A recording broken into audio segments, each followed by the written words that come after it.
नमस्कार दोस्तों, आप सबके लिए लेकर आए हैं द्विवेदी क्लासेस के द्वारा सामान्य हिंदी का महत्वपूर्ण टॉपिक रस। रस में आज हम पढ़ेंगे रस के अंग, जो कि सभी प्रतियोगी परीक्षाओं के लिए बहुत महत्वपूर्ण है। चलिए देखते हैं रस के अंग। देखिएगा, यहाँ हम रस के अंग पढ़ेंगे आज। रस के अंग कितने प्रकार के होते हैं? तो दोस्तों, रस के अंग आपके 4 प्रकार के होते हैं। कितने प्रकार के होते हैं? 4 प्रकार के। पहला आपका स्थायी भाव, दूसरा आपका विभाव, तीसरा अनुभाव और चौथा संचारी भाव। यह 4 आपके रस के अंग होते हैं: स्थायी भाव, विभाव, अनुभाव, संचारी भाव। हम देखते हैं स्थायी भाव क्या होता है। आज अपन पढ़ेंगे कि स्थायी भाव क्या होता है। तो स्थायी भाव एक ऐसा भाव होता है जो हमारे मन में स्थायी रूप से रहता है, चिरकाल तक बना रहता है, उसको हम स्थायी भाव कहते हैं। जो क्या है, ये मानव मन में बीज रूप में चिरकाल तक अचंचल होकर निवास करने वाले रस को हम स्थायी भाव कहते हैं। ऐसे भाव जिनसे हम अपनी भावनाएं प्रकट करते हैं, जो हमारे मन में भावनाएं होती हैं, उनको प्रकट करने वाला भाव आपका स्थायी भाव होता है। ऐसी प्रभाव परिस्थिति के अनुसार स्वयं उत्पन्न हो जाते हैं। जैसी स्थिति होगी उसी के अनुसार यह भाव उत्पन्न हो जाते हैं। यदि हम किसी डरावनी चीज़ को देखते हैं तो हमारे मन में भय पैदा हो जाता है। यदि किसी वैसे कोई होता है तो क्रोध आ जाती है, या कोई गुरुजनों का अपमान करे, बुरी बात बोले तो क्रोध आ जाता है। तो यह सब जो होता है किसके कारण होता है? यह हमारे हृदय में बने रहते हैं, परिस्थिति के अनुसार उत्पन्न हो जाते हैं, यह चिरकाल तक बने रहते हैं। ये भाव काफ़ी समय तक बने रहते हैं। इनकी संख्या दोस्तों पहले 9 थी, अब स्थायी भाव की संख्या आपकी 11 हो गई है।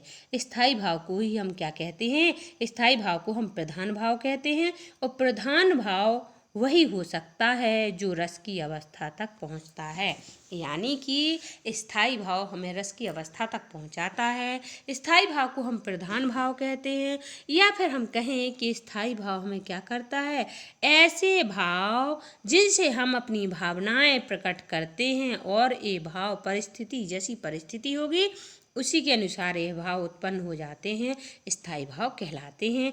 इनकी संख्या कितनी होती है दोस्तों? तो इनकी संख्या 11 होती है। स्थायी भाव को ही हम क्या बोलते हैं? प्रधान भाव बोलते हैं। ठीक है, जो रस की अवस्था तक ले जाने वाला, पूछा जाए रस की अवस्था तक कौन ले जाता है, आपको 4 ऑप्शन दिए हो, स्थायी भाव, विभाव, अनुभाव, संचारी भाव, तो आपको कौन ले जाता है दोस्तों? आपको स्थायी भाव रस की अवस्था तक पहुँचाने वाला होता है। प्रधान भाव किसे कहते हैं? तो आप किसको बताएंगे? प्रधान भाव स्थायी भाव को कहते हैं। ठीक है, अब हम देखेंगे स्थायी भाव रस और रस के स्थायी भाव। देखिएगा दोस्तों, यहाँ रस है, यहाँ रस का स्थायी भाव दिया है। देखिए, श्रृंगार है, श्रृंगार रस का स्थायी भाव रति होता है। हास्य रस का स्थायी भाव आपका हास होगा। करुण रस का स्थायी भाव शोक होगा। वीर रस का स्थायी भाव उत्साह होगा। ये क्या होते हैं? परिस्थिति के अनुसार स्वयं उत्पन्न हो जाते हैं। जैसे नायक नायिका जहाँ मिलते हैं वहाँ श्रृंगार रस होगा तो वहाँ रति नामक स्थायी भाव हो जाएगा। कोई हंसी का वातावरण हो, हंसी या हंसने वाला काव्य को पढ़ते या सुनते या देखते हैं हम, तो उसके कारण जो होगा तो वहाँ हास हो जाएगा। करुण रस शोक हो जाएगा। वीर रस का उत्साह हो जाएगा। रौद्र का क्या हो जाएगा दोस्तों? क्रोध हो जाएगा। रौद्र का क्रोध। भयानक का आपका भय हो जाएगा। विभत्स का घृणा या जुगुप्सा। जब अपन कोई घिनौनी चीज़ या गंदी चीज़ देखते हैं तो उसको अपने आप अपने मन में घृणा या जुगुप्सा हो जाती। कोई भयानक कोई वातावरण हो, कोई विकराल रूप धारण किए हो, तो अपन को क्या हो जाता है? इसमें एक भय की स्थिति पैदा हो जाती है। तो वहाँ पर अपना भय क्या हो जाएगा? आपका स्थायी भाव हो जाएगा। अद्भुत रस का क्या होता है? विस्मय या आश्चर्य। शांत रस का आपका स्थायी भाव निर्वेद हो जाएगा। वात्सल्य रस का वात्सल्य रति, और भक्ति रस का आपका भगवत विषयक रति या अनुराग। अब हम देखेंगे विभाव क्या होता है। दूसरा हिस्सा देखेंगे विभाव क्या होता है। देखिएगा दोस्तों, स्थायी भाव आपको ये क्लियर हुए। स्थायी भाव क्या है? ऐसे भाव जो परिस्थिति के अनुसार उत्पन्न हो जाते हैं, उसी को हम स्थायी भाव कहते हैं। ठीक है, अब हम देखेंगे विभाव जिस व्यक्ति या वस्तु के कारण, विभाव देखेंगे हम जिस कारण जिस व्यक्ति या वस्तु के कारण स्थायी भाव उत्पन्न होते हैं उसको हम विभाव कहते हैं। दोस्तों, विभाव किसे कहते हैं? जिस वस्तु या व्यक्ति के कारण हमारे मन में स्थायी भाव उत्पन्न हो जाते हैं उसी को हम विभाव कहते हैं। इनकी वजह से स्थायी भाव उत्पन्न होते हैं। किसकी वजह से स्थायी भाव उत्पन्न होते हैं? तो विभाव की वजह से स्थायी भाव उत्पन्न होते हैं। विभाव कहलाते हैं जो व्यक्ति, पदार्थ, अन्य व्यक्ति के हृदय में भाव जगाते हैं। किसी भी व्यक्ति के हृदय में अगर अपन भाव जगा रहे हैं या भाव जगते हैं तो उन्हें हम विभाव कहते हैं। स्थायी भाव के उत्पन्न होने के कारणों को भी हम विभाव कहते हैं। क्या कहते हैं? जहाँ स्थायी भाव उत्पन्न होंगे उसको हम क्या कहेंगे? विभाव कहते हैं। ठीक है। जब परिस्थिति के अनुसार कुछ उत्पन्न हो तो उसको हम स्थायी भाव कहते हैं। ये भाव, स्थायी भाव परिस्थिति के अनुसार उत्पन्न होते हैं और विभाव क्या होते हैं? विभाव आपको उसका कारण बनते हैं। किसका कारण बनते हैं? स्थायी भाव का कारण विभाव बनते हैं। वस्तु के कारण स्थायी भाव जो उत्पन्न होता है उसको हम विभाव कहते हैं। कोई भी व्यक्ति हो या कोई वस्तु हो, किसी के भी कारण अगर जो स्थायी भाव उत्पन्न हो रहा है तो वो विभाव कहलाएगा। इनकी वजह से स्थायी भाव उत्पन्न होते हैं। सीधा सीधा है कि स्थायी भाव पूछे कोई आपसे विभाव क्या है तो विभाव की वजह से स्थायी भाव अपने उत्पन्न होते हैं। विभाव कितने प्रकार के होते हैं? तो देखिएगा दोस्तों, यहाँ विभाव आपके 2 प्रकार के होते हैं। कितने प्रकार के होते हैं? 2 प्रकार के। याद रखना, विभाव आपके 2 प्रकार के होते हैं। स्थायी भाव आपके 11 प्रकार के होते हैं। विभाव कौन कौन से होते हैं? एक आलम्बन विभाव, दूसरा आपका उद्दीपन विभाव। यहाँ विभाव है, विभाग नहीं है, विभाव है। ठीक है। तो यहाँ आलम्बन विभाव, उद्दीपन विभाव 2 प्रकार के होते हैं।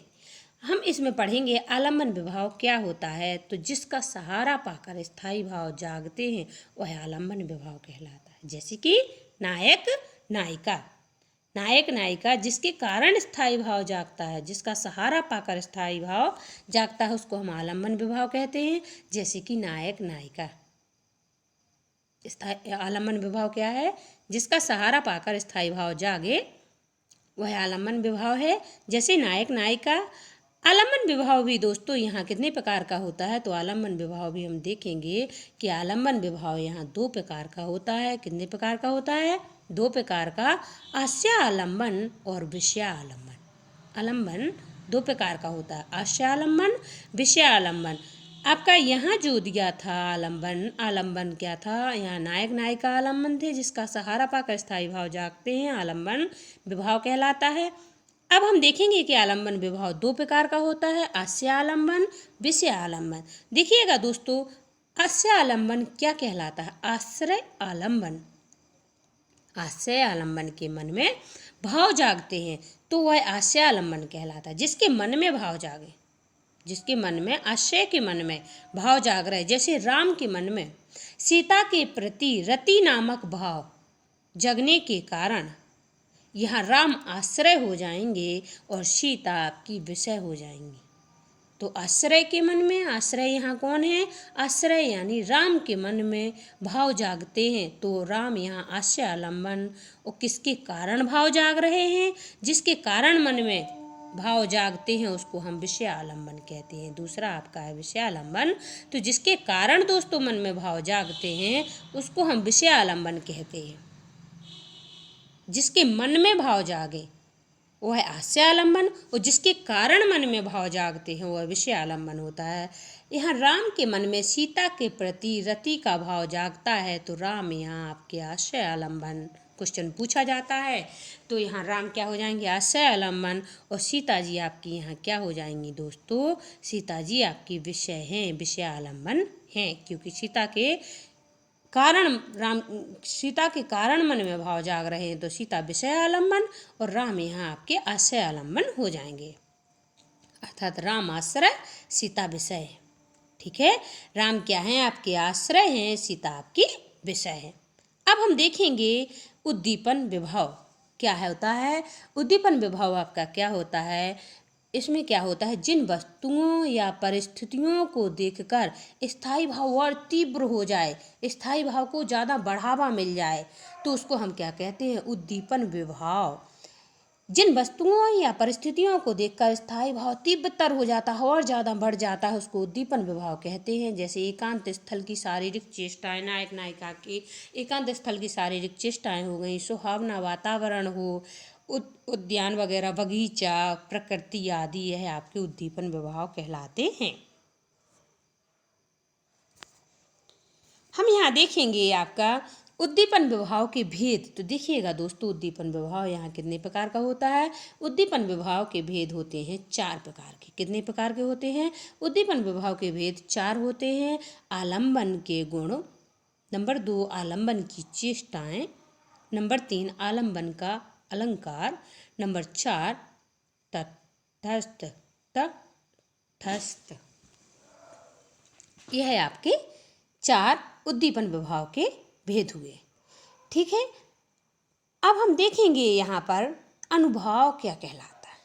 अनुभाव स्थायी भाव का बोध कराने वाले कारण अनुभाव कहलाते हैं। जो स्थायी भाव का हमें बोध करा दें वह अनुभाव कहलाते हैं। अनुभाव भाव को व्यक्त करने वाली मानसिक और शारीरिक जो हरकतें होती हैं वही अनुभाव कहलाता है। शरीर की हरकतें, इनकी संख्या कितनी होती है? 8 होती है। जैसे गुस्से में मुंह लाल होना, आंसू आना, प्रेम में पसीना आना आदि आपका अनुभव कहलाएगा। विभाव को कारण और अनुभव को कार्य कहा जाता है। आश्रय के शरीर के विकारों को हम क्या कहते हैं? अनुभव कहते हैं। अनुभव क्या है दोस्तों? तो आश्रय के जो आश्रय हैं यानी नायक हैं, नायक या राम हैं, राम के शरीर के विकार। नायक यहाँ राम सीता का लेके चल रहे थे जैसे, तो यहाँ पर आश्रय के शरीर के विकारों को हम अनुभव कहते हैं। स्थायी भाव को का बोध कराने वाले कारण को हम अनुभव कहते हैं। क्या कहते हैं? जो स्थायी भाव का हमें बोध करा दे उसको हम अनुभव कहते हैं। अनुभव को व्यक्त करने वाली मानसिक और शारीरिक हरकतें आपकी अनुभव कहलाते हैं। इनकी संख्या कितनी? 8 होती है। जैसे गुस्से में मुंह लाल होना, आंसू आना, पसीना आना आदि कुछ ऐसे कुछ होता है, यह अनुभव कहलाता है।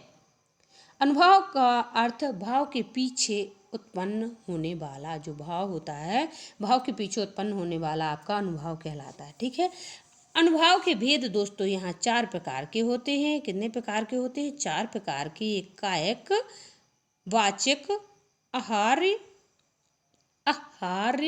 और सात्विक, यह 4 प्रकार के अनुभव के भेद होते हैं। अनुभव के भेद कितने हो गए? 4 प्रकार के हो गए, कायक, वाचक, आहार्य और सात्विक। अब हम देखेंगे कि सात्विक भी कितने प्रकार के होते हैं या सात्विक अनुभव के कितने भेद होते हैं। तो देखिएगा दोस्तों, सात्विक अनुभव के भी 8 भेद होते हैं। पहला आपका स्तंभ, दूसरा आपका स्वेद, तीसरा रोमांच, चौथा स्वरभंग, पांचवा कंप, वैवर्ण, अश्रु और प्रलय। यह आपके सात्विक अनुभव के 8 अंग या 8 भेद होते हैं। इसके कितने थे? अनुभव के आपके 4 भेद थे। अनुभव के अंदर जो चौथा वाला सात्विक था, उस सात्विक अनुभव के आपके 8 भेद हैं। यह आपको याद नहीं करना है, लेकिन थोड़ा जानकारी के लिए आपको दिया है। अब हम देखेंगे चौथा अंग आपका संचारी भाव क्या कहलाता है। तो ऐसे भाव जो ज़्यादा देर तक ना रहें, क्षणिक होते हैं, उनको हम संचारी भाव कहते हैं। संचारी भाव की संख्या आपकी 33 होती है। कितनी होती है दोस्तों? जो संचारी भाव होगा उसकी संख्या 33 होगी। जैसे हर्ष, चिंता, मोक्ष, रोग, भय, शंका आदि आपके स्थायी भाव संचारी भाव हैं। आपसे क्वेश्चन या प्रश्न किया जा सकता है कि संचारी भाव की संख्या कितनी है। तो देखिएगा दोस्तों, संचारी भाव की संख्या आपकी 33 है। ये पूछा जाएगा कि संचारी भाव की संख्या कितनी है। यह संचारी भाव कैसे उत्पन्न होते हैं? तो यह क्षणिक उत्पन्न होने वाले होते हैं। संचारी भाव क्षणिक उत्पन्न होते हैं। संचारी भाव हुआ। आपसे क्वेश्चन किया जा सकता है सात्विक अनुभव के कितने भेद हैं। तो सात्विक अनुभव के कितने भेद हैं दोस्तों? 8 हैं। हमें सिर्फ इनके नाम याद करने हैं कि स्तंभ, स्वेद, रोमांच, स्वरभंग, कंप, वैवर्ण, आश्रु, प्रलय, ये आपके सात्विक अनुभव के 8 भेद हैं। अब हम यहाँ देखेंगे अनुभव के आपसे प्रश्न किया जा सके अनुभव के कितने भेद हैं। तो दोस्तों इसके 4 भेद हैं, कायक, वाचक, आहार और सात्विक। इसी प्रकार आपसे पूछा जा सकता है कि जो उद्दीपन विभाव है तो इसके कितने भेद हैं। तो उद्दीपन विभाव के दोस्तों 4 भेद होते हैं। आलंबन के गुण, आलंबन की चेष्टाएं, आलंबन का अलंकार और तटस्थ।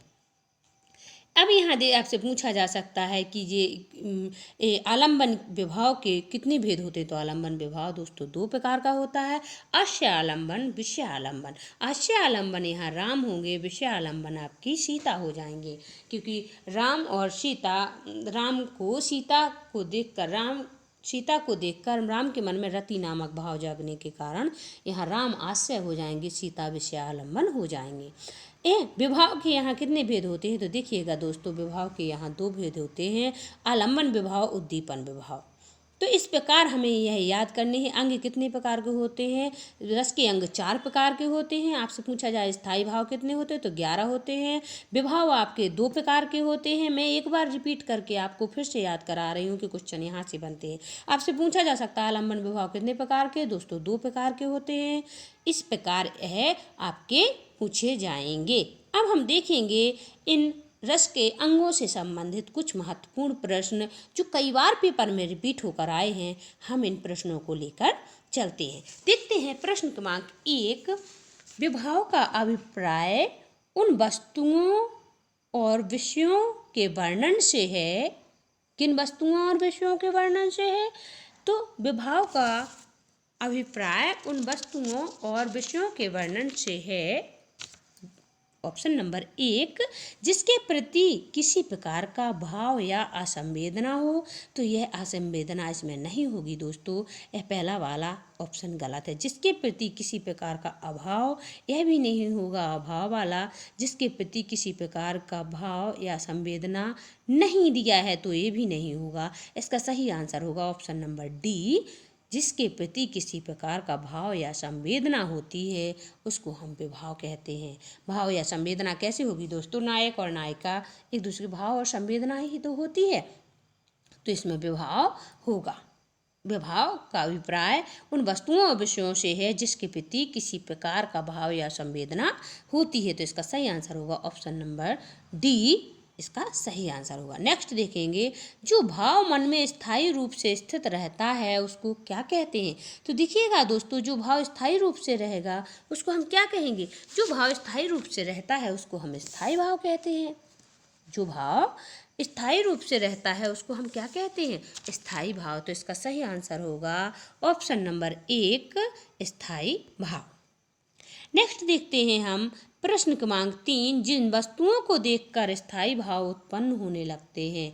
जिन वस्तुओं को देखकर स्थायी भाव उत्पन्न होने लगते हैं उनको हम क्या कहते हैं। तो जिनके कारण स्थायी भाव जागता है उनको दोस्तों हम विभाव कहते हैं। तो इसका सही आंसर होगा ऑप्शन नंबर 2, विभाव।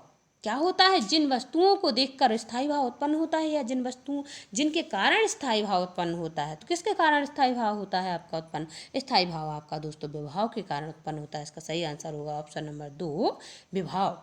नेक्स्ट देखते हैं हम प्रश्न क्रमांक 4, ये स्थायी भावों का उद्बोधन करते हैं, उन्हें आस्वाद योग्य बनाते हैं, ये रस की उत्पत्ति में आधारभूत माने जाते हैं। तो रस की उत्पत्ति में आधारभूत कौन माने जाते हैं।